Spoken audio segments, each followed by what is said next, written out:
também está muito movimentada com a discussão da implementação, da regulamentação da reforma tributária, né? A reforma tributária já foi aprovada há um tempão, agora o Congresso tem que discutir como aplica, né? Regulamentação é isso, manual de regras, né? Isso aqui vai ter um percentual de X de cobrança de imposto, isso aqui vai ser isento e tudo mais. Ontem, a Câmara aprovou o primeiro relatório, que agora foi encaminhado para o Senado, e a expectativa é que o Senado faça a votação semana que vem, né? Da regulamentação da reforma tributária. Se passar do jeito que está, beleza, vai para a sanção. Se tiver mudanças, volta para a Câmara analisar de novo. E capaz que, né, tenha mudanças, sim, porque uma coisa que a gente tem sentido é que todos os setores têm alguma insatisfação com a reforma tributária. Tá todo mundo brigando pelo seu, né? E algumas decisões que foram tomadas na Câmara estão sendo contestadas. Houve, por exemplo, a taxação de carros elétricos, né? Porque o relator alegou que há uma poluição no fim, né? Ele está falando do descarte de bateria. Mas e aí, né? E os benefícios que vêm antes? Há setores questionando isso também. Então, foi dada isenção às carnes, mas produtos ultraprocessados, que têm uma participação muito importante na má alimentação das pessoas, em problemas de saúde, questões cardiovasculares, vão seguir com uma tributação mais baixa. E aí, né, onde é que entra uma política de saúde? Enfim, são várias as vertentes que a gente poderia ficar aqui discutindo. Mas a gente vai discutir a questão das proteínas animais, a questão das carnes vermelhas, carne de peixe, carne de frango. Ovos entram nisso também, porque assim, se não serão taxados, em tese, tem que ficar mais baratos.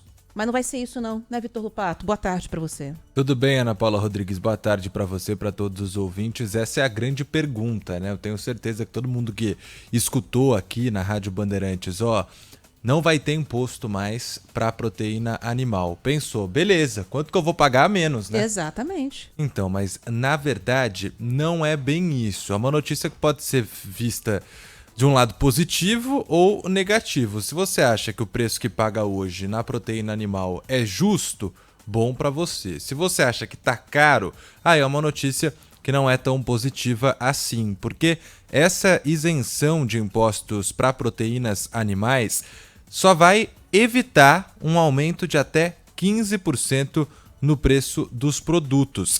Essa proposta, como a Ana Paula Rodrigues estava explicando, de regulamentação da reforma tributária, agora vai para o Senado, foi alterada de última hora pelos deputados que colocaram a carne nessa lista de alimentos que são considerados essenciais, ou seja, itens que terão taxa zero de impostos sem tributação.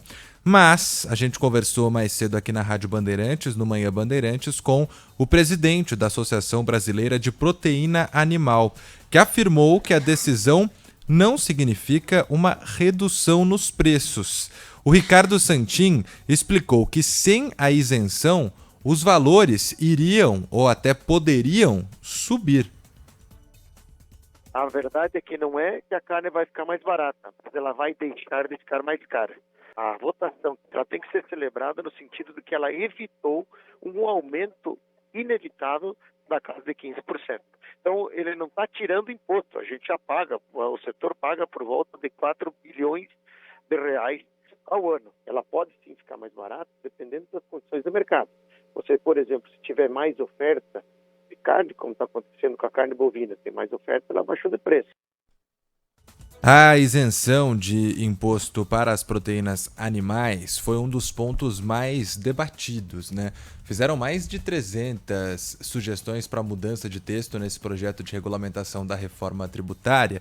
E aí, por que gerou um grande debate a carne? Não só por ser um produto, um item extremamente popular, mas também porque, de um lado, era uma medida defendida várias vezes publicamente pelo presidente Lula, enquanto o presidente da Câmara, Arthur Lira, estava contra a medida, dizendo que essa isenção para as carnes teria um impacto sobre a alíquota geral, que ainda não está definida, mas os deputados ontem decidiram que tem um limite, estabeleceram trava, né? 26,5% como Isso. limite da alíquota, ou Já seja, é coisa pra caramba. o máximo que pode é 26,5% numa alíquota geral que ainda será debatida e definida.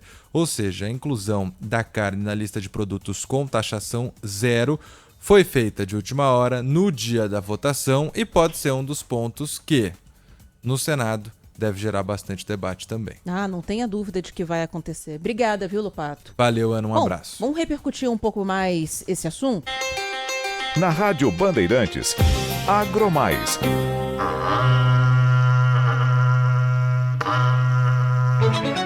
Tiago Silva, tudo bem? Boa tarde. Oi, Aninha, boa tarde. Com ou sem imposto? Pode escolher. Eu quero saber por que não vai baratear, então? Porque assim, que não vai ficar mais caro, não deve, Tiago, beleza, mas por que não cai o preço, então, das carnes com essa alíquota zero? O que é que acontece, né? Quando a gente fala de reforma tributária, esse imposto, ele é um imposto, tanto esses todos que estão sendo debatidos, são aqueles impostos federais. A carne hoje, por mais que ela já esteja nesse preço, dessa forma, ela já não tem imposto federal. Então, ou seja, ela está no valor mais barato, nós pagamos ICMS municipal e estadual, dependendo das regiões onde todos estão. Aqui no Distrito Federal não tem municipal, é só um imposto distrital aqui do Distrito Federal, mas vale por quase pelos três, né? Mas vamos lá. Então, o que acontece? O que o Santinho falou aí agora, que o Lupato falou para a gente, que é muito interessante para nós acompanharmos. Não quer dizer que vai baratear, mas também não vai ficar mais caro. Se fosse deixado de fora, ela teria sim a incidência do IVA e dos impostos que estão sendo colocados na nova reforma tributária, aí ela ficaria mais cara, elevaria então esse produto. Como ela foi colocada na cesta básica e teve a isenção, então ela não vai ter aí, ela não vai ficar mais cara, mas também não vai ficar mais barata, vai ficar sempre nesse valor aí que ela está hoje. Ontem, no Agromais, à noite, Aninha, eu conversando ali com os nossos analistas, com a Samantha Pineda, com a Ana Amélia Lemos, com outros convidados que nós tivemos também, nós ouvimos muito parlamentares ontem, e a pergunta que eu fiz para todos foi sempre a mesma. Não era uma reforma para ficar mais barato as coisas? Todos, sim. Eu falei, então por que está ficando mais caro? Ninguém sabe responder. Eu acho que tem uma interlocução no meio de tudo isso aí que deixa esse cenário todo um pouco mais obscuro. Mas vamos lá então. Nós tivemos os impostos zerados, então esse não vai ter aumento de preço, pelo menos não é para ter. Carnes bovinas, suínas, ovinas, caprinas e de aves e produtos de origem animal. Temos aí aquelas miudezas que são comestíveis também, ovinos e caprinos, peixes e carnes, com exceção do salmão, do atum, bacalhau e bacalhaus e alguns outros tipos de cortes. O camarão, para quem gosta de camarão, entrou na cesta básica, então esse aí tem isenção. Mas o salmão, o atum e o bacalhau, esse aí não tem como mesmo. Então você imagina, Aninha, se nós já tivemos aí o bacalhau mais caro na Páscoa esse ano, você imagina o ano que vem o que nós podemos esperar aí de bacalhau, hein? Então nós tivemos também o arroz, que foi incluso, também não vai ficar sem tributação federal, leite, manteiga, margarina, ovos, que eu já falei, feijões também, algumas raízes e tubérculos, o café, essa aqui é boa, né, mas não os cafés finos, mas o café, aquele que você compra no supermercado, que é o café normal ali, o arábica, algumas farinhas também, farinha de trigo, açúcar. Bom, são alguns produtos interessantes. Voltando aqui para a pegada da proteína, aí, Aninha, tem um X na questão que pode sim baratear a carne quando todo esse imposto tiver executado de fato. Entrou também, dentro dessas movimentações aí da Frente Parlamentar da Agricultura, da Agropecuária, perdão, entrou dentro da isenção de impostos o farelo de milho. Isso aqui é importantíssimo, porque é um componente indispensável para as rações que fazem parte ali da nutrição animal. Então, o produtor vai pagar mais barato para ter acesso a essa ração, a esse componente, e tende a baratear também a ração. E tem também a tentativa agora, nos destaques que vão ser colocados aqui para frente, de baratear também a ração para peixes, e quem sabe também o farelo de soja lá na frente pode entrar também nessa briga. Aí nós vamos ter uma base de custo de alimentação de proteínas mais baixo, aí sim nós teremos uma carne mais baixa. Então, diretamente não afeta tanto, como o Santin disse, vai ficar estabilizado, mas pode ser que tenha baixa sim lá na frente, porque alguns componentes que compõem aí a alimentação, né, dos animais que geram proteínas aí para a nossa alimentação ficarem mais baratas. E outro ponto também que a gente vale lembrar é que o etanol de milho também entrou nessa isenção.